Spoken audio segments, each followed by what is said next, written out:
Hi, it's Raymond. I hope I have the right number. Look, I know we haven't spoken in a while, but I need your help. Remember the day I took you and Duncan off the streets? I told you that the past is just a story, that if you can just accept that, your past loses all power over you.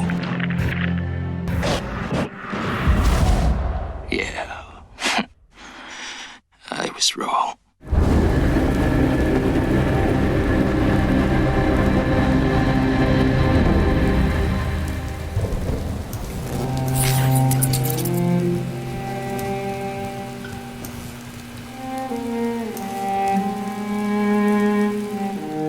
Kufang's calm and haughty demeanor dissolves as her eyes grow wild.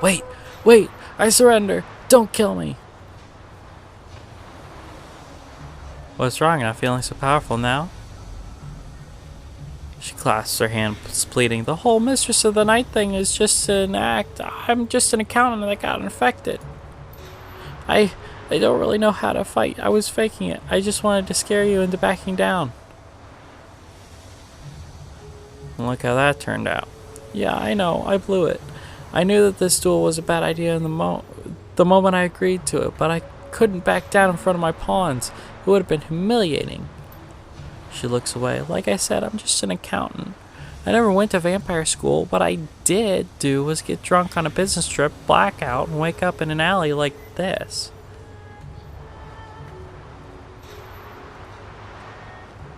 And so you, what, decided to embrace the whole vampire thing?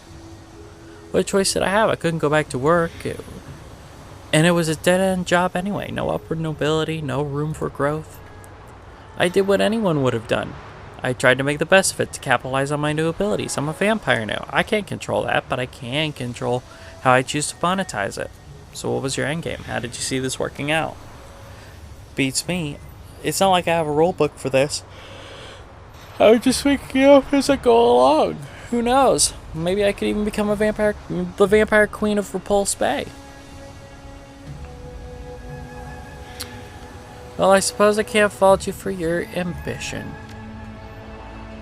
Thanks, I mean that, but it's never gonna happen. I'm not good at this, I know that. She looks away in shame, her voice goes flat. I don't even know what I'm going to do with myself now. If I'm ever found out, I'll get killed for the bounty money. This is my only real shot and I blew it. How did you manage to survive? I've been hiding in Kowloon.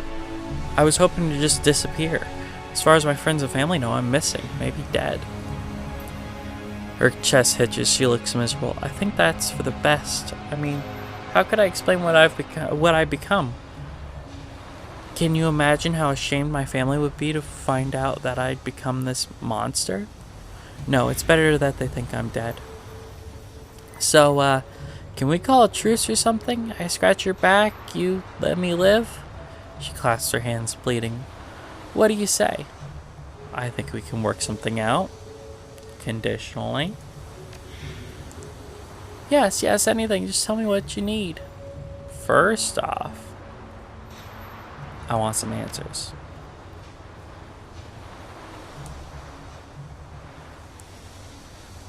How are you and Neville Maw connected? I happen to be in the same hospital he was, trolling for a meal. I don't like to drink blood from unwilling people, so I go to hospitals at night looking for people who wouldn't mind if I take a sip. People in comas, patients with terminal illnesses, that kind of thing. It makes me feel better to know what I have to do. Whatever. So I wandered into his room. I recognized Neville Maw. I'd seen him on the news, seen photos of the accident. He was in real bad shape, a lot of broken bones and internal injuries, but somehow he was still conscious. So you offered out. I knew that if I gave uninfected people my blood, they'd be able to heal like I did, just not as fast. I'd figured out that early and by mistake. But it can come in handy from time to time, so when I saw that Neville was conscious, I decided to make my grand appearance. I materialized in the room and told him I'd make him a trade. I'd fixed him, good as new, but he'd owe me some favors for it. I wasn't specific as to how many favors or what kind. He agreed. Actually, he leapt at the chance to become my pawn. I guess that's when you're all broken. I guess that when you're all broken up like that, you'll do just about anything to get better. The deal was done, and we got along. I think he's charming. He thinks I'm funny, and he doesn't care that I'm a vampire. He told me that he gives me nice things because he likes me and not because he owes me his life. It's all very sweet. I've decided what's going to happen.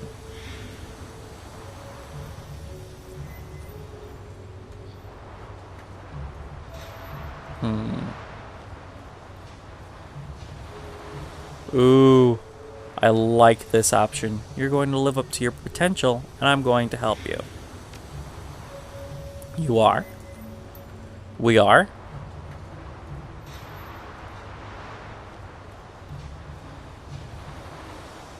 I know how to adjust to a violent new life. I've been living that reality since I arrived in Hong Kong. I can help. Okay, but why would you do that? I don't understand.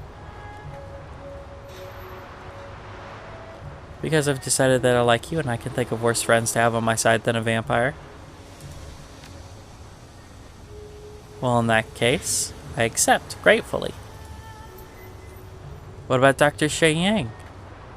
What are we supposed to tell him? He wants Penelope Wong? He wants Penelope Wong. What do you say, Kufeng? Can you get Neville to let her go? In a heartbeat. Neville can't say no to me. He'll do it, no question. Good. Catch you later, Vampire Queen. She bows, smiling. It's settled then. May this be the beginning of a long and fruitful relationship. Dude, all these quests have been amazing. Like, honestly, amazing. Vampires and ghosts, and dude, it's the coolest.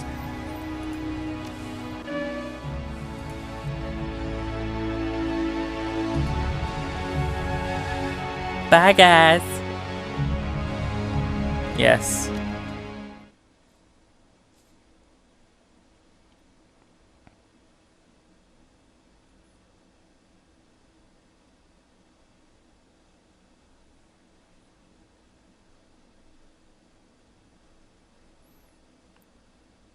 Dude, that is the freaking coolest mission.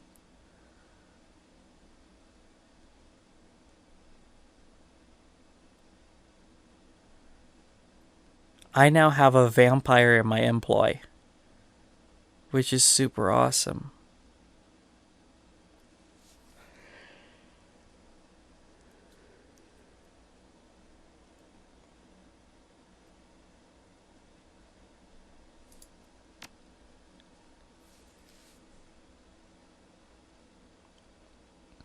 Come on.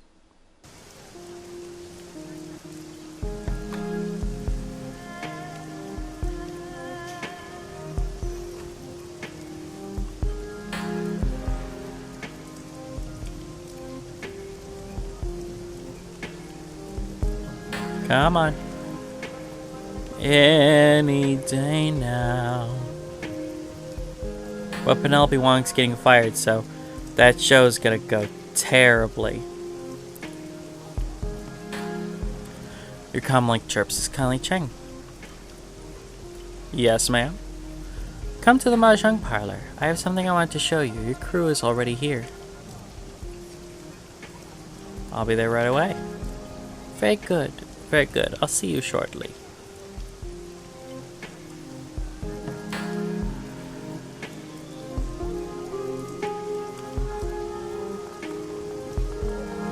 I'm gonna go get paid first. I'm gonna go get paid. You'll pay me. Oh, no, they can't pay me first. I gotta go.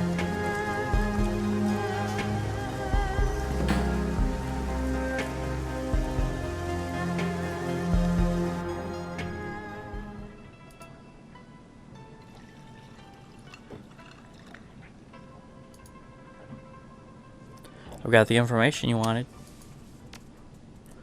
You explain the night's events from start to finish as you speak Shenyang's Face grows ever more incredulous until finally his mouth is left hanging halfway open. He slowly places the cigar in a nearby ashtray and shakes his head in disbelief. Vampires in the Trid industry? A vampire queen, no less? What a nightmare. At least you got me Wong, and poor Neville's show is dead. That's something. Alright, kid. I'll send payment to your Matrix drop. You earned it. Damn right I did. His comm link begins to buzz. Irritated, he answers and switches his speaker on. Yeah, who is it? What do you want? Hello, Shin Yang. I just want to let you know that I've released Penelope Wong from her contract. If you're still interested in her, she's all yours. Also, I hope your business is doing alright. I'd heard you'd had some problems with cash flow. If you need a loan, I'd be happy to help. Shin Yang. Dr. Shin Yang's eyes... Dr. Shin Yang eyes the image of Neville Ma with deep suspicion. You don't sound too mad, Nev. What's the catch here anyway? You must have the next big thing lined up already. Oh, Doctor, there's no need for it. Do you want to know why I keep winning our little contests and you're always playing catch-up? It's because you think people like Miss Wong actually matter. They don't. Stars are crafted, molded out of talent, yes, but ultimately constructed. With enough time and effort, anyone can be made into a star. It's just a question of manipulating public perception. Maybe so, but I got her now, and your show's dead in the water without the star. What do you think of that, eh? I think I'm going to do what any good soap opera producer would do. Write her character out with a tragic death, and bring on someone new. You labor under the misapprehension that viewers have loyalty. They don't. They have only appetite. As long as you chase stars like Wong, you will lose. Don't be afraid to think bigger, Doctor. Reach for the drama, not the dramatists. With that, Neville Ma hangs up on Dr. Shin Yang. For the next 30 seconds, he releases a stream of violently imaginative invectives at his phone. Even Stranger Bayo looks taken aback at the ferocity of Shin Yang's anger and the inventiveness of the sexual positions that he describes. Finally, he takes a deep breath and composes himself. That dirty little weasel insulting my creativity like that? The nerve. Go on, kid. We're done here. Thanks for all your help, but I gotta go. I gotta talk to a guy about buying a bunch of snakes. Snakes? I don't think anyone said snakes. You see your crew waiting for you, clearly uncomfortable to be so close to the Dryad boss. Then you see why. Kylie Cheng's cheeks are flushed and glowing. She's already hit the bottle pretty hard.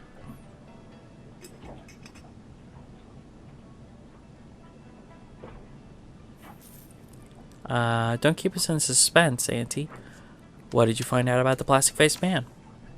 Kylie Cheng takes out her PDA and gently places it on the table in front of her. The wiretap we placed on the police force has borne fruit. Her mouth breaks into a wolfish grin. Her eyes take on a feral gleam. She appears fueled by alcohol and vengeance, a hungry beast on the hunt. My people have delivered a snippet of a recorded video call between the plastic-faced man and the Chief Inspector Crate of the Special Duties Unit. Whoa. This should be good. Should we take a seat? Unfortunately, it's only a snippet. There were some technical difficulties with the tap. She glances at Bayo, who nods back at her. The person responsible has been sacked. Cheng reaches out a lacquered fingernail, hunts for the button she's looking for, and stabs at it in victory. There's a loud crackling noise at the beginning of the recording, followed by a squelching squeal that makes Gobbett cover her ears in pain. Then the video recording begins. The man's voice sounds far away, as if he's talking through a thick pane of glass. The woman's is louder, closer. Say that again? There's something wrong with this line. I said, my client isn't interested in hearing more excuses, Inspector. That's what I thought you said, but I'm not making excuses, mister. I have a department to run. Not for much longer, if those two Westerners aren't found. They're linked to this Raymond Black somehow, and my client wants them out of circulation immediately. The two runners are his accomplices. The two runners are his accomplices too. The little orc and the dwarf with the cyber deck. Gobbet looks at Isabel wide-eyed and swallows hard. Isabel winks back reassuringly. I'm aware, Inspector. Thank you. We don't know how much any of them know, and my client is adamant that the risk be mitigated immediately. I've already made this the SDU's highest priority. If Josephine wants more resources on it, Josephine, that's important, I'm going to need allocations from elsewhere in the department. That is a problem that can be easily dealt with. My client wants this over.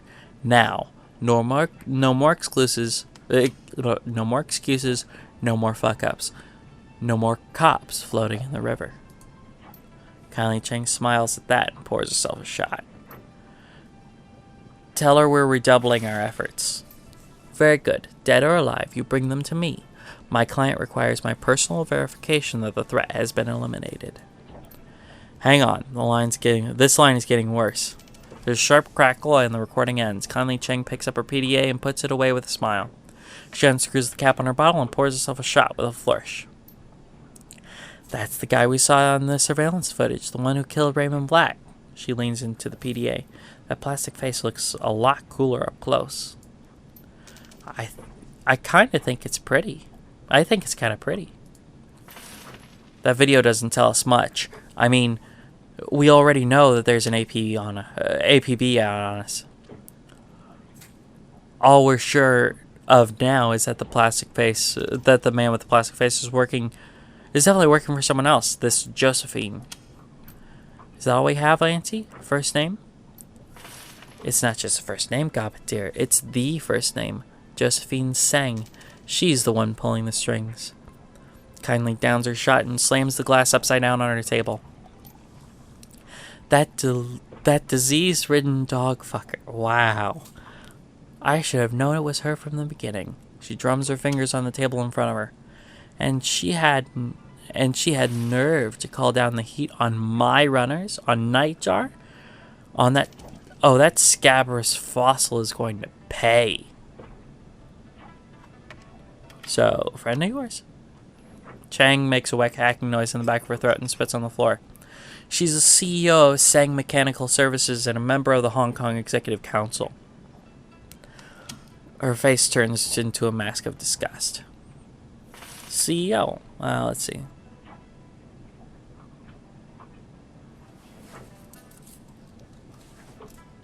CEO, huh? What do you know about her? She was Hong Kong Philanthropist of the Year in 2054 and 2055. Children's hospitals, homeless shelters, food distribution centers.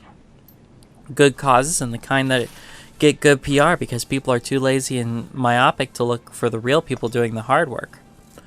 The face-to-face with the poor work. Don't be so cynical, Isabel. Auntie Cheng smiles at her sweetly. Coming face-to-face with the unsanitized for video poor is distasteful, dear. You know this. Her face gets stony. Beyond being a CEO and a philanthropist, I also know that Josephine Tseng is a lying, conniving bitch. Philanthropist and bitch? Those two things sound mutually exclusive. No. Sounds like you two have a history together. Whatever gave you that impression, my sweet? Her wolfish smile returns. Yes, my dear, I don't like Josephine Tseng, and I'm going to fuck her up. I'm going to fuck her up bad. Oh, this should be good. It will be delicious, and I may explain why someday, but not today. She picks up her bottle of swill. Its turpentine fumes drift your way. But when I finally get her, you'll be there, my darling. I'll make it a party. What's our next step? There's nothing we can do to touch Josephine Tseng as much as I hate to admit it, but the plastic-faced man is a different story. He's a third-party operative who's been careless, and he'll live to regret it.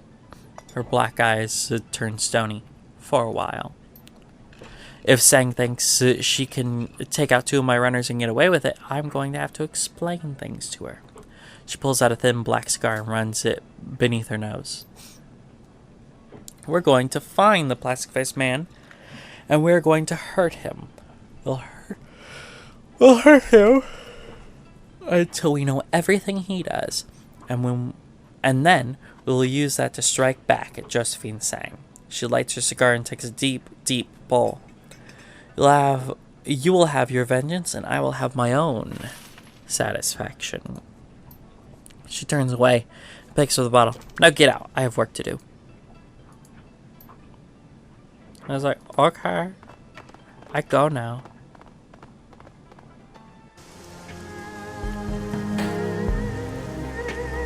I'm gonna go get paid.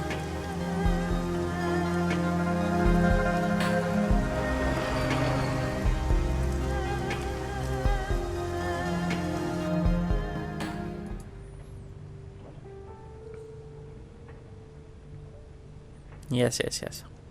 Jobs directory, payment. 1100.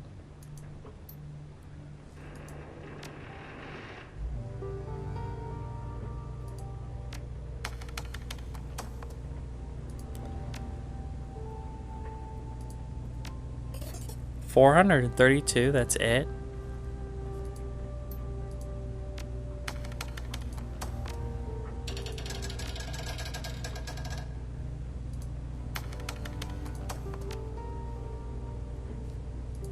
Okay. Oh, you know what? I should check my inbox. Yep, one unread. That's Cheng and Josephine. Hey, Seattle. I think I can add a little context. You know, the thing that makes Auntie hit the sauce and talk revenge. This is a combo of stuff I heard and stuff I put together myself, so your mileage may vary. For years, the Yellow Lotus acted as tax collectors within the Walled City. Since the Walled City was built by Josephine Sang and the Yellow Lotus was run by Auntie Cheng, they must have had a working business relationship for a while, at least. From what Nightjar told me, he was her favorite. You got that, right? Auntie was known as a real up-and-comer back then. She was on the fast track to being the next Yellow Lotus 438. That's a big deal gig, Seattle. Money and power galore. Now you need to know that there were a lot of triads and corps doing biz in the Walled City. All sorts of stuff. Sometimes they work together nicely, sometimes people get bloody. The way I heard it, Auntie came up with some sort of grand plan to consolidate business in the Walled City. The power will be split between the Yellow Lotus and Sang's company, and everyone else would get cut out. If her plan worked, Auntie would rise in the Lotus like nobody's business, and Josephine Sang would make a long bank. There was a catch, though. In order for the plan to work, both women would need to jump through a lot of hoops. There'd be street-level maneuvering and power plays on Auntie's side and blackmail and negotiations on the corporate level from Josephine Sang. My info gets sketchy here, but from what I've pieced together, Sang went behind Auntie's back and took her plan to her boss, a 438 named Wal Lung Fat. They cut kindly out of her own plan. Why'd Sang do that? My guess is she saw Auntie as some sort of threat. People in the know say Wang Lung Fat is weak and greedy. She can be manipulated if her palm remains well greased. Long story short, power was consolidated, but it wasn't Auntie. Only she didn't wind up getting any of it. Her climb to the Lotus ladder came to an abrupt halt, and she's still a straw standal, just like she was before Sang backstabbed her. And now she's stuck in hay oil like a fly in amber. I'd be pissed too if it were me. Okay. Well, cool, guys. I will see you next time. Hey guys, I'm Alex. The guy from the videos. So, I just wanted to thank you for watching the video all the way through. It's a lot of work. I appreciate it. So, thank you for your view, maybe your subscription. So you can subscribe right in the bottom corner there. Then you'll be updated. Make sure to ring that notification bell, because subscriptions seem to mean nothing on YouTube anymore. But hey. So then over here, you'll see a video that you might like since you watched this video all the way through. Other than that, have a great day. I hope that you watch more. I'd love to see you again. We do stream, so keep an eye out for that. Announcements will be on the channel, my Twitter, all that stuff. All the information is on the overlay. Other than that, enjoy your stay on 6th Street.